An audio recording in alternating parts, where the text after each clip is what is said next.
limo ya. Ago erokamano ne Nyasaye majang'uono kendo majahera. Nyasaye motimo hono kendo moyienwa mondo wachak wawinjre weche moko malong'o ma Roho ma Nyasaye okelo e okinyi masani kapok iwuok mondo idhi e shughuli ni makawuono. An mawuoyo kodi ni nyinga en Pastor Bernard Otieno Wiso. An wuod Kochia Makamenya, kendo Nyasaye nowara e thurwa kanyo higni moko manok mosekadho chien. Sama wuoyo ni to antie Nairobi, kendo adak e dala ma Dandora kayalo wach Nyasaye kama dakie Dandora kanyo. Kendo anyalo bende kanisa mar Foundation of Eternal Life Church. Kanisa wano yudore e Dandora Phase 5, kendo ka intiere kamoro ni Samlis Education Center, kia Joy Villa tiwuotho madhi AP line, wan bang' sikul kanyo. Kendo Nyasaye kotimo ni ng'wono maduong' to chunya nyisa ni mondo ibi mondo walam Nyasaye. Kendo Nyasaye oseketo joge kod nyithinde biro tiyoni kendo wadalamni e yore duto ma chando dhod chunyi. Nyasachwa no timo kendo pod ongima. Bende amor ahinya koganda manobedo piny kanyakla kae to yaw studio mar Lolwe magiyie mondo obi wayali wach Nyasaye mondo Injili odhi e piny ngima. Chunya goyo erokamano malach ne Nick kod oganda magitiyo godo. Nick wuod Seme, Nyasaye mondo gwedhi ahinya kuom seyie mondo Injili oyal e studio maru mar Lolwe ka. Kendo Nyasaye mondo chung kodu e programs magu duto kendo teru e okang' mamalo chutho. Bende nyaka nachak yalo wachni e studio ka, aseneno gik madongo ma Nyasaye timo ne nyithinde. Kendo kata in minena, chunya nyisa ni kadipo nitiere wach moro matek madigombe biro lamie Nyasaye, to namba ero nitiere piny kanyo. Go agoya, wanawuo kendo wanawinjre weche moko matek. Kendo Nyasachwa ma jang'uono ni ok noweyi ma ok otimoni kaka osetimo ne joma moko. Mano emomiyo chunya nyisa bende mondo agoye erokamano malach ne nyithi Nyasaye mamoko mosechung' kod Injili nyaka nachaki. Kendo amor ni Nyasachwa no pok ogowa piny. Pile ka wawuoyo kode to timo gik madongo. Osetimo gik madongo, omiyo nitiere oganda Nyasaye moko moseneno ni ber mondo gichung' kod Injili mondo Injili odongi. Adwa ni mondo agonu erokamano ahinya. Kendo wadwa Tom mawuod Odondi kama intiere Ruiru, wiya ok nowil kodi kuom gik madongo kendo kaka isechung' gi Injili. Isemiyo Injili osudo kendo chunya mor mar wacho ni Nyasaye nochung' kodi in bende e tijeni kendo chenro magi duto. Nyasaye mondo ogwedhi mang'eny. Owadwa George Otieno mawuod Onyango, in be kama intiere Nyasaye mondo ogwedhi. Kendo gik matek moisewacho kendo kaka isechung' gi Injili, Nyasaye kona ni gigo duto te obiro nyagorego kendo notieki kogoyo piny kucho. Bende nitiere jo Nyasaye mamoko ma chunygi neno ni ber mondo Injili osudi, kendo anyalo kwanogi to ging'eny, tadwa mondo awegi kanyo. To Nyasaye mondo ogwedh owadwa wuod Obilo ka entiere Game Onyumba. Nyasaye mondo ogwedh Joshua ma wuod Odondi kama entiere Siela Kaduol, mago oganda mosechung' kod Injili. Nyasaye mondo ting'gi malo. Bende Mwalimu Joseph Opapa, kendo ka en Orero Secondary School Deputy Principal, Nyasaye mondo ogwedhe mang'eny. Kendo weche te mwasewacho kendo kaka isewuoyo koda, agombo kendo adwaro mondo alame Nyasaye wechego te. Nyasaye nochung' kodi kendo Nyasaye nogwedhi. Bende owadwa ma wuod Obony kamoro amora mantiere Seme Miranga, Nyasaye mondo ting'i malo. Nyasaye mondo ogwedhi. Nyasaye mondo umi. We wayal Yesu nikech Yesu ni kende gima koro dong'nwa mondo watine. Onge gima tek matamo Jehova Nyasaye. Chunya bende paro owadwa Dan Owade mantie Seme kubudho kanyo, kendo e dho bich kanyo oseyie mondo Injili oyal. Owadwa, Nyasaye mondo ting'i malo mang'eny kendo ji Nyasaye mondo yud duong'. Bende Joas ma wuod Abiero ma bende japuonj lie primary school deputy head teacher uda biero Nyasaye mondo ogwedhi. Ang'eyo in bende ing'eyo kama Nyasaye ogolie. Nyasachwa no ngima kendo tiyo. Akwayo Nyasaye no ero mondo wiye timo salame Nyasaye no mondo ogwedhi kendo oting'i malo. Amor ni kapok wachako program ni ta gombo ni kama intiere go chonge piny mondo walamie Nyasaye. Wuonwa kendo Nyasachwa man kod teko, Nyasaye man kod nyalo, Ruodhe kinda, Nyasaye ma jatimo. Kawuono gokinyi in michiewowa kendo ne long'oni mondo wachik itwa mondo wane kendo wawinji gik mopogore opogore mabecho mating'o nyingi malo. Kata mana winy gokinyi sani osechung' werni kod mor, goni erokamano kuom setimo. Wanonye ka iti yiende fwadhore kod mor kapaki kendo dendi. Nyasaye wan bende wabiro mondo wapaki kendo wadendi, nikech nyalo kod teko gin magi manyaka chieng'. Onge gima didhi ataro mar wachoni mafaulo, kendo weche duto te Nyasaye manyoe wacho timore kare. Mane momiyo aketo mama ni kod wadwa ni lweti. Nyasaye ing'eyo gima nade machando dhod chunye, lochne obed wach matek mosetamore. Wuonwa wan kaka dhano wane mwaneno tek kendo ok onyalre, to iti nyalo duto kuom duto. Nyalne kuom ng'uono mondo wane gik madongo miseiko e nyime. Donge wacho e kitabu ni chano na gik mabeyo lilo. Nyasaye erokamano kuom chano gik mabeyo. Wang'eyo ni jasigu chano gik maricho, to nyaka kar chakruok nosetemo. Onge odiochieng' kata achiel mosechung' ayanga nolocho yaye Nyasaye. Pile in miloyoga yaye Ruodha. Akwayi kuom ng'uono, akwayi kuom hera malach. Nyasaye lochi e yore duto mondo nyingi opaki, nikech in emitimo duto kuom duto. Ng'uononi mondo umoriat e weche duto Nyasaye. Mago mwapenjo itimnwa, kata ma ok wapenjo kowinjore kodwa. Nyasaye mabe mondo imedi, kik iwe wil gi mon liete gi nyithindi kiye. Ikel bende jogi mochando ok nyal konyore kendgi. Ing'eyo ka pudhe gi rong'onde yaye Nyasaye. Ing'eyo chandruok manade magikale Ruodha. Aketo gi lweti, itimnegi maber mondo nyingi opaki manyaka chieng'. Ayie ni setimo, tim nyaka kuom ng'uono, ok wachuni jahera. Dwachi otimre kuom yie e nying Yesu Kristo ma jawarwa. Amen. Adwa somo e kitabu mar Luka 7 matindo 36 nyaka 39. Ndiko no lero kama: Jafarisai moro noluongo Yesu mondo odhi ochiem kode. Kuom mano, Yesu nodhi e ode mobet piny mondo ochiem. To nitie dhako moro e gweng'no ma jachode. Kane owinjo ni Yesu chiemo e od Jafarisai no, nokawo chupa molos gi alabasta moting'o mo mang'we ng'ar, mi obiro ochung' kadieng'e Yesu but tiende. Noywak kendo pi wang'e noluoko tiend Yesu. Eka noyweyo tiend Yesu gi yie wiye, mi onyodho kendo wiro gi mo mang'we ng'arno. To kane Jafarisai mane oluongo Yesu e odeno oneno kamano, nowacho e chunye niya, ka da ng'atni en janabi adier, to da ong'eyo ni dhako mamule ni en ng'a, bende da ong'eyo ni en jaricho. Adwa ni mondo awuo kuom wach moro matin e okinyi, wach makelo ngima. Kendo akwayi ni kama intiere iywaye winjo malach, mondo wachni opogie kodi mondo okonyi. Kendo wachni Roho ma Nyasaye nyo kele mondo ogwedh piny ngima. Aseneno gik madongo ma Injili osetimo, kendo Injili ochung' kar loyo. Onge gima osetamo Injili, kendo Injili to biro muoma. Kata jasigu ochung' kotamore kochwado lwete ni onge gima ber manotimre, to Injili biro chung' bende kochwado lwete ni gik mabeyo lilo emanotimre. Omiyo agombo ni mondo yie iwinj wach makelo ngima ma Roho ma Nyasaye okona mondo akelni sani gokinyi kapok iwuok.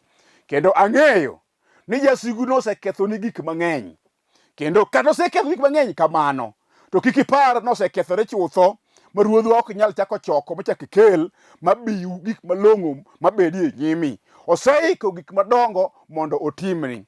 Sigana mawuoye ni en sigana manotimore, kendo Jafarisai ma owinjo uma malach gi gik madongo ma Yesu timo, en bende chunye oelore ni mondo orwak Injili e dalane. Kendo bang'e achien Yesu ka nodhi oluongo, to Yesu oyie kod wachno. Yesu nodhi nyaka ode kendo dalane mobedo piny, kendo Yesu nochako chiemo. Kendo sama ne gichiemo no, uma nolandore, kendo wachno nolandore gweng'no te ni jal moro nitie miluongo ni Yesu ma ja-Nazareth, mosechango ji mathoth, kendo mufni oseneno gi nyinge, kendo gik mabecho te osene ka timore koluong nyinge. Jalno bende ni kawuono en ka e od ja-Farisai ni. Adwa ni mondo akoni ni landruok mar wachni nowinjore ni ji duto, kendo nomiyo mama moro ma ji ong'e timbene, en bende nochako wuoth mondo obi kama Yesu ma ja-Nazareth nitie. Nitiere wach moro mane chando dhood chunye, kendo kata ka ne en kanyo to wachno ok we obed kod kwe. Samoro in miwinja, nitiere wach moro mosetami bedo kod kwe, ichalo kod mamani. To kata kamano, en to wach manowinjo ni Yesu timo kuonde opogore opogore, nomiyo chunye oelore kendo nogonyore, manochwado lwete ni mae odiochienga ma an bende igonyae. Iwinjo, nitiere richo moko misetimo, moko pondo, kendo ji ok ong'eyo ni manyo itimogi, to moko be nitiere mong'e, kendo kata kitime laela to ji neno ni ng'ane to timo gini. Omiyo mama ni bende richo manyo timo, kendo mane pod otimo kata bane sechego, ne ji duto me koro gweng'no ong'eyo. To omiyo wachni eri ne chando dhood chunye, mana kaka ondike Muma ni chuny dhano emong'eyo gima litne, kendo kata gima moro mani chuny dhano onge ng'ama chielo manyalo ng'eyo. Kendo kata ka wan kodi wan ji ariyo, wanya chako wuoth ka wawuotho, wanya kata romo e ndara, wanya kata romo kamoro amora. Kata kamano gima nie chunya ok inyal ng'eyo. Mano bende notimore e dala ja-Farisai ni. Mama ni gima nie chunye mane chande en owuon ema nong'eyo. Omiyo nokawo thuoloni koseng'ade dhood chunye ni gini osechanda kod kinda, kendo richo masetimoni osemiya wich kuot kuom kinde marabora, osemona kata kawo gigena madwaro e nyim Jehova Nyasaye, kendo ng'ata moromo koda to miya nying mane ok onyuola godo. Nyinga ji ong'eyo, kata kamano timbena miyo ji ong'isa weche moko, kendo chako kawo nying machielo ma ok mara oketo kuoma. To jogo bende ok riambi, nikech gima giwachono en adiera ni atimo. Koro mama ma jachode ni, en bende chunye oelorene, wache kata ni ji nakwar kaka remo, to kawuono abiro dhi ir Yesu. Ok onyalo loyo jomoko manya winjo notimonegi maber, an bende adwa dhi ire mondo otimna maber. Mama ni ong'ado chunye, wacho ni kata wich kuot nitie ma ji osewuoyo kuome e yore mopogore opogore, an bende yawa adwa dhi ir Yesu. Nochako wuotho mondo odhiyo, kendo ka notundo kama Yesu nitie, to Muma wachona ni nobedo ka diere ng'eye koting'o mo mang'we ng'ar mantiere e chupa miluongo ni alabasta ma nengone tek. Noturo wi chupano kendo noolo mor ne tiend Yesu. Pi wang'e ne chwer, kendo noluoko tiend Yesu kod pi wang'e kochwer. To winji, ng'at manobiro manokawo thuoloni manyo nyiso hera mathoth ne Yesu wa ja-Nazareth moluonge mondo obi ochiem ode, jal morwako injili e ode. Wan kaka dhano ne waparo ni chunye ber, orwako welo malong'o, ok rach. Notimo mano, to ne ka koro mama ne igonyo, to ebe chunye koro chandore. Ochako wacho weche moko, owacho ni tong'ni ne jale ni bed janabi adieri, tieni pod en gi dawo to moro ni Yesu no ok janabi adiera, ma kata ka entiere ode ka, to chunye moro ng'ise ni yawa kaka aluongo jalni, tachiche ni jonabi duto nyalo ng'eyo gik matimore.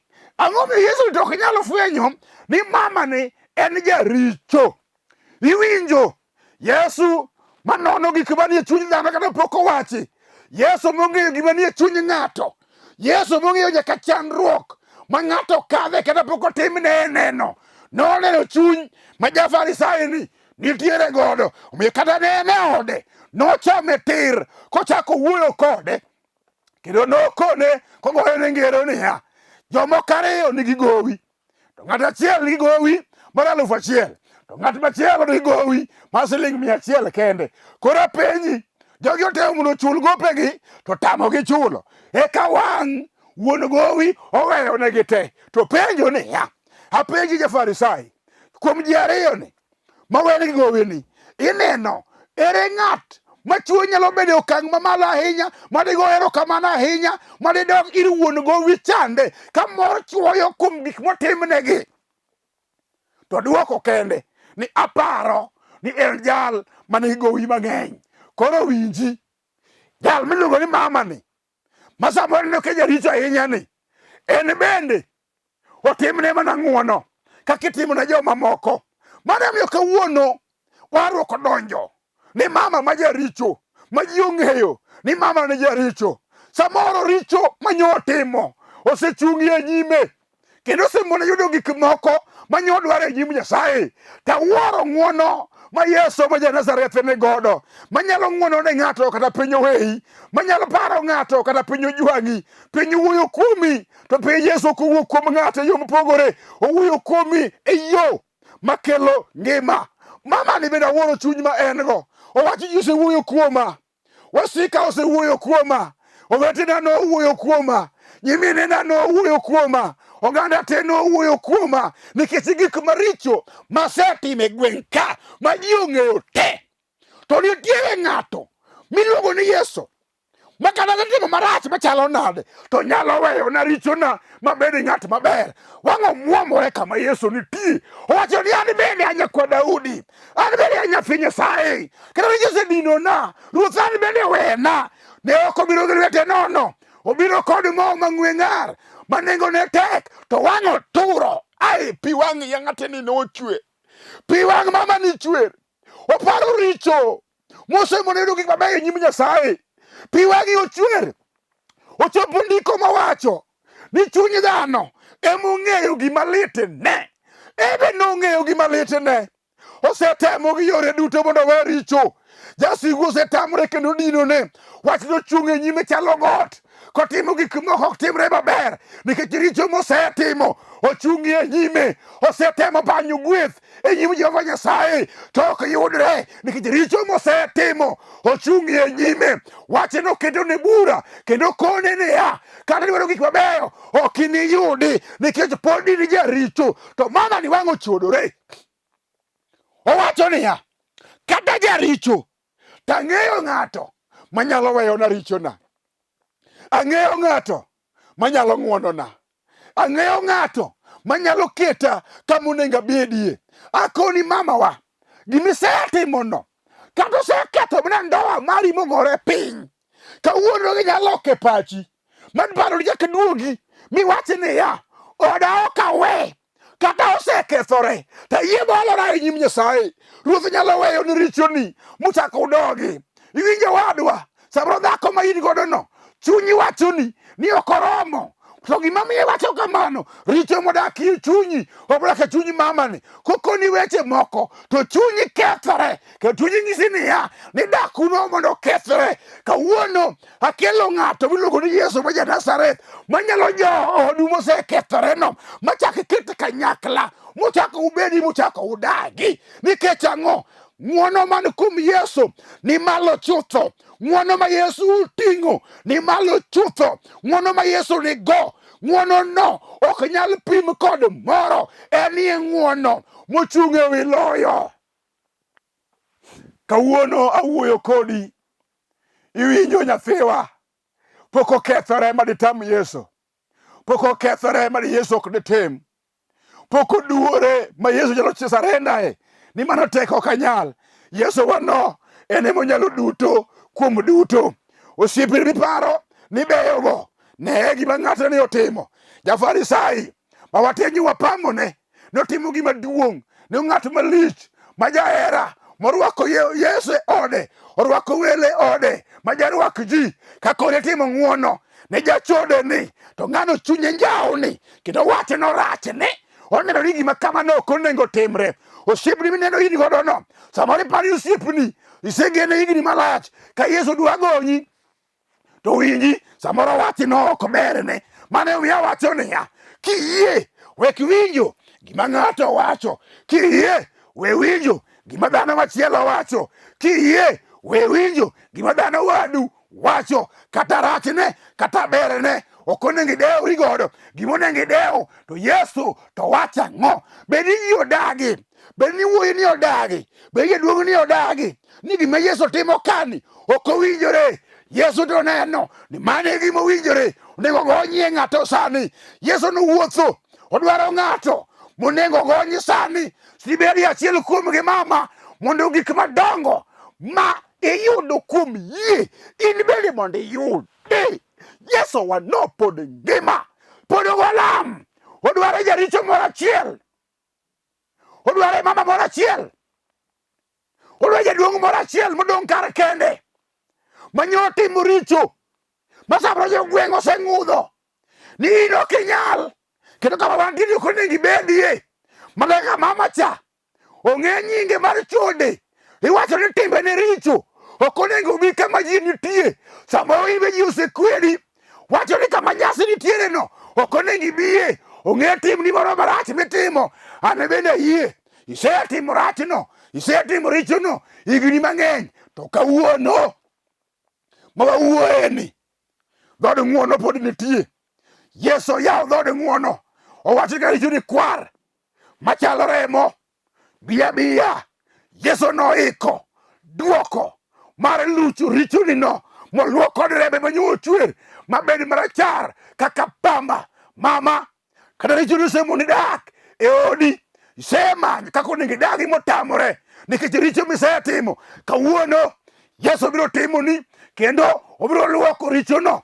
Iwinjo wadwa, kata bed richoni no osemoni tiyudo gik moko monego yudi e nyim Nyasaye. Kawuono kiyie kod chunyi kaka mama ni oyie kod chunye, Yesu no biro timo ni gik moko duto midwaro. Jaduong', dala no dhieri, gik ma yandi time iye mako dhogi, kendo dala kichung' dho rangach kiro dala chalo to dhogi moko. In iwuon ting'eyo gik mane timo, kendo dhogi wacho ni ya gi chunyi ma iye ni dinawe timo ma iko dala bet yalo mieri jomoko pok okethore maditam Yesu. Dogi nyalo yie iloki e chunyi mondo gik midwaro go te Yesu mondo timni. Ang'e ajuoke misedhi kendo wacho no ng'ado ni bura, wacho ni niya, nyatemo ga juoga to ok otimre na maber. Ere yo ma nyaka chaka dogo kendo mondo gik madwaro otimre kare. Gino mako ni bura, ochung'i e mbele ni, ochalo got, ok onyal regore. Winji, teko ni moko nyal regore godo. Teko Jehova obiro regore me yudi gik malong'o e nyim Jehova Nyasaye. Nyasachwa no jagweth, obiro gwedho. Nyasaye no jang'uono, obiro ng'uononi. Kata ji oseywak ni kor gweng' ni misetimo ma kod macha marach, to kawuono remb Yesu pod nitie. Owacho ni ng'ata ng'ata momanye to obiro dwaro kaka mama cha nomanye.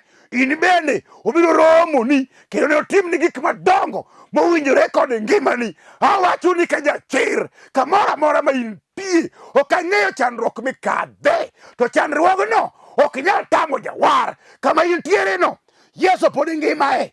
Hali mineni kadhe no, Yesu pod ngimae. Wach matek momako dhogi no, Yesu pod nyalo. Ayie gimitimo no, dugi koni e kuma Yesu nitie. Jawar no pod ngima, obiro timoni. Akwai kama intie, bed ni wach no tek machalo nade, go chongi ane kama intiere no, biro timore ni. Bed kod yie malach ni nyalore, go chongi mondo walam Nyasaye. Wuonwa kendo Nyasachwa man kod teko, Nyasaye man kod ng'uono maduong'. Ing'eyo gima nade mochung' e nyim mama ni kod jaduong' ni, gima ochung' e nyim nyako ni kod wuoyi ni. Obed wach matek manyo temo, to gima ochung' e nyime kawuono chunye oyangore ne ni pi wang'e mosechwere e tie Musa lapi ruodha kik dhi kayiem nono. Wene kama osekose, miye gik mowinjore kode. Obed wach matek machalo Lwanda, Nyasachwa ene motekni, ito kotekni. Lor watiem yie hono mondo nyingi opaki. Alami ka yie ni isetimo kuom ng'uono e nying Yesu ma Jawarwa. Amin. Nyasaye mondo gwedhi. Adwaro mago erokamano nyadichiel kendo noganda Nyasaye ma Ruoth osemako badgi, mosesingore ni gibiro chung' kod Injili. Erokamano Tom Wuod Odondi, Nyasaye mondo ogwedhi. Erokamano Bishop Julius Otieno ma Wuod Odondi, Nyasaye mondo ogwedhi. Owadwa Daudi Masiala Kaduol, Nyasaye mondo ogwedhi. Nyasaye mondo oting'i malo. Nyasaye ma jang'wono no mondo obed jaka koru. Kidwa bire kanisa kamwala ma Nyasaye mabe warwaki mang'eny, biya ka Dandora Phase 5 Joy Villa inyago sime gi kanyo, kata iwuotha kichalo ngadhi AP line to kichopo Samlis Education Center chung kanyo, wan e bathe kanyo. Nyasacho manyalo duto mondo ogwedhi. Biwa lam Nyasaye. Owetene moti uti Nyasaye kanyo, gibe Nyasaye mondo ogwedhege. Barnabas ma Wuod Otieno, Nyasaye mondo ogwedhe. Alex ma Wuod Oyule, Nyasaye mondo ogwedhe. Henry Otieno ma Wuod Awuonda, Nyasaye mondo ogwedhe. Nyasaye mondo ting'i malo. In bende miwinja, Nyasaye mondo ogwedhi. Bende gi ng'ado mobura ni ya idwa tiyo ne Jehova Nyasaye, kata tek machalo nade, to go sime e namba kanyo mondo kiyie to walam Nyasaye kanyakla. Foundation, kanisa mar Foundation ni kuonde pogore to Dandora ni ema wantiere. Kibiro, Nyasaye mondo ogwedhi. Nyasaye noriti, Nyasaye noting'i malo. Ng'wono no siko kendo chwere. Otimni honni kod ranyisi komako badi to wan kanyakla wanating'i Nyasaye malo mondo nying Ruodhwa no oyud duong' mosiko. Erokamano kuom kawo thuloni mondo iwinj injilini. Erokamano kuom chung' bende gi injilini. Nyasaye mondo ting'i malo. Nyasaye mondo umi alamo ka in isetimo. Amen. Erokamano.